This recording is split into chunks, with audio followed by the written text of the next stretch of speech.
Ulu Öndər Heydər Əliyevin anadan olmasının 103-cü il dönümünə və Azərbaycan Dövlət İqtisad Universitetinin Zaqatala filialının 10 illiyinə həsr olunmuş rəqəmsallaşma dövründə regional universitet modeli mövzusunda beynəlxalq elmi praktiki konfrans keçirilib. UNEK-in rektoru Professor Ədalət Muradov konfransdakı çıxışında rəhbərlik etdiyi ali təhsil ocağının keçdiyi şərəfli yoldan, nailiyyətlərdən və qarşıda duran məqsədlərdən danışıb. Rektor Zaqatala filialının ötən 10 ildə fəaliyyətinə toxunaraq bildirib ki, bu ali təhsil ocağı ən müasir inzibati bina ilə, eləcə də tədris otaqları və laboratoriyalarla təchiz olunub. Burada təhsil alanların sayı hər il artmaqdadır. Elm və Təhsil Nazirinin müavini Firudin Qurbanov rəqəmsallaşma dövründə atılan addımların dövlətin hərtərəfli inkişafına verilən xüsusi diqqətin göstəricisi olduğunu vurğulayıb. UNEK-in Zaqatala filialının direktoru Raqif Qasımov rəhbərlik etdiyi təhsil ocağının inkişaf tarixi və perspektiv layihələri barədə təqdimatla çıxış edib. Zaqatala rayon icra hakimiyyətinin başçısı Mübariz Əhmədzadə, deputatlar Asif Əskərov və Ceyhun Məmmədov, Qarabağ Universitetinin rektoru Şahin Bayramov, Dünya Azərbaycanlı Alimlər Birliyinin sədri Məsud Əfəndiyev, Şəhid Hüseyn Allahyarovun anası Səlminaz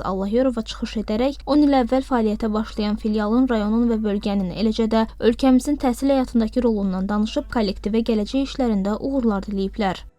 Bizim fikrimiz ondan ibarətdir ki, regionda yerləşən universitetlər mərkəzdə yerləşən universitetlərdən fərqlənirlər. Əsas fərq ondan ibarətdir ki, region universitetlər daha çox yerli tələblərə cavab verən mütəxəssis hazırlığı ilə məşğul olmalıdırlar.